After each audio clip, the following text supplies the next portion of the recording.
today. All right, buckle up. Here's today's podcast.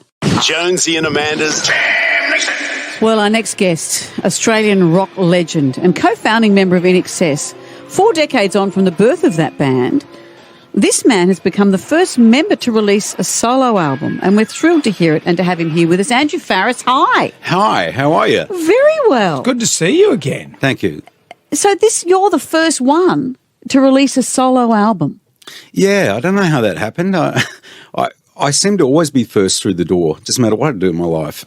This is how it rolls out. You've already written something like 200 songs, so you've obviously been... your back pocket's just full of songs. Yeah, I know. I was having trouble sitting down, actually, when I came in the room. No, it's a nice problem to have. I've always been a fairly prolific songwriter, and I'm writing new songs right now as I'm speaking to you.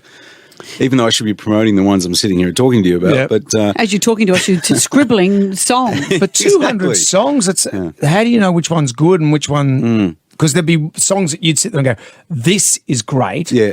And then there might be ones where record executives or radio people say, oh, no, I like this other one that you did. again, it's a good problem to have. I mean, I really don't sort of stress over that. I think the main thing is I've sort of learnt to trust myself a bit. And also that's another reason why I like writing with other songwriters, because other songwriters will tell you pretty quickly if they think it's, okay or not. And then that bounce off, if you like, or that feedback, that instant thing when you're writing with someone is really important. I love that. It makes me tear up when you and Michael are sitting at the piano and you're playing Never Tear Us Apart. Yeah. And just the way you're noodling on the piano, and then it still gives me chills, just the way he's doing the lyrics. The lyrics haven't thought through, because he'd write the lyrics with you'd write the song and he'd write the lyrics. The way it often worked between Michael and I we were really fortunate because we had sort of a really compatible sense of sort of creative whatever it was that we did together. But yeah, lyrically, Michael was brilliant, and also he didn't actually play a musical instrument, you see, and his instrument was his voice. Whereas, I was classically trained on piano. I was a little kid and I knew how to play instruments, so it was a good match, the two of us, and we weren't competitive. You hear about other acts or groups or whatever, and they both wrote songs together, and then they were very competitive later on. I never thought of it that way with Michael. Yeah. Well, it's like Mick and Keith of the Rolling Stones. the Beatles and stuff. when they had all that trouble. So now they've reconciled that. Whenever the Rolling Stones play, Mick goes backstage and Keith does his set in the middle of the concert. And that's when you can go and get a beer and stuff like that, because Keith's doing his stuff. But you guys didn't have that. Not exactly, no. I have met some of the Rolling Stones over the years, and that was really interesting people. Funny people, actually. Funny, haha. Yeah, as in it's not what I thought they were going to be. So they're good company and sort of light? Yeah, exactly. They're surprisingly light as people, and entertaining, they don't take themselves too seriously at all as people. Because I always see you guys when like the Wembley concert, when you guys are there's a moment where you're all there and it's almost like, geez, how did we get here?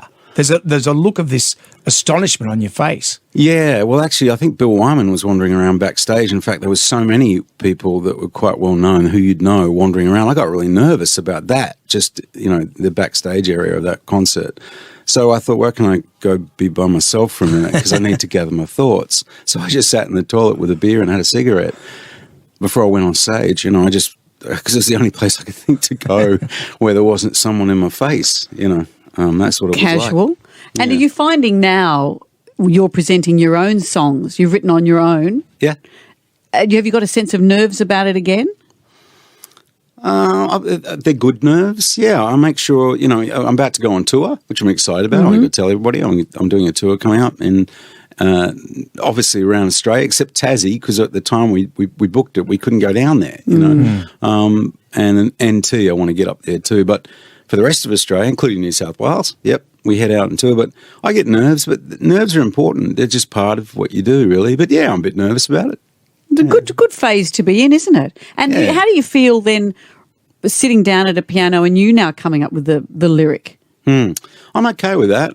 As we were talking about earlier, when I was working with Michael, because he didn't play an instrument, and I think it was important for him, being the lead singer of INXS, that he delivered the lyric that he wanted to sing about on stage, because it meant something to him if he wrote it, you see, and he could deliver it with passion and everything. And what an incredible performer he was and singer. And I'm finding the same thing. If I write my lyric and I'm going out there singing it, at least I believe in what I'm singing about. You know? And you've got album has a real country rock, almost Keith Urban-esque vibe about it. Yeah, I like Keith. I met him a couple of times, long time ago. Yeah. And we wrote a song together, actually, Keith and I, and Olivia Newton-John. Really? In France, a long time ago.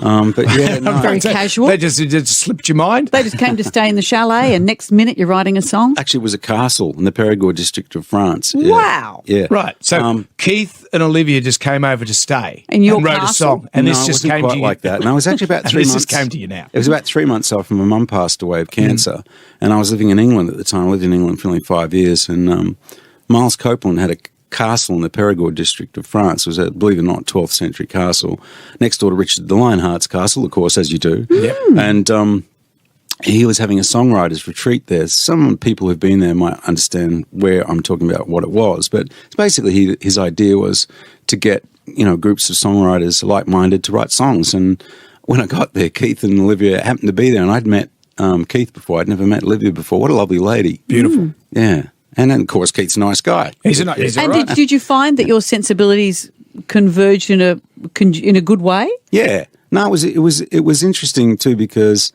I think Olivia herself had been through a difficult experience, with her own health concerns, and my mother had passed away, and so we got on quite well talking about various things. Yeah. So, but she's a lovely lady and awesome talent.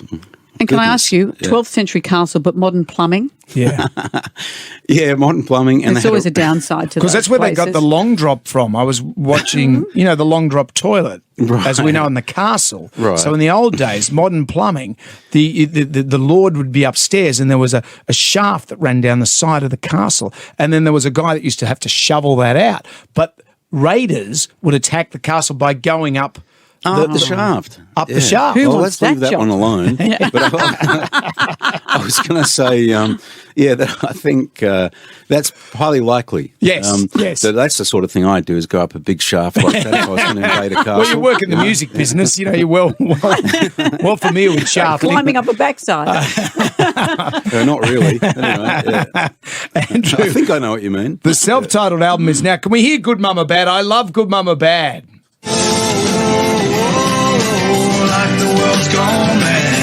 It's always a treat to see you. The self-titled album is available now. Andrew Farris, thank you. Thanks, mate. Great. Nice thanks, to Amanda. see you. Great to see you too, Jonesy. Hopefully, if I can speak properly. You're doing very well. Let the songs do the talking.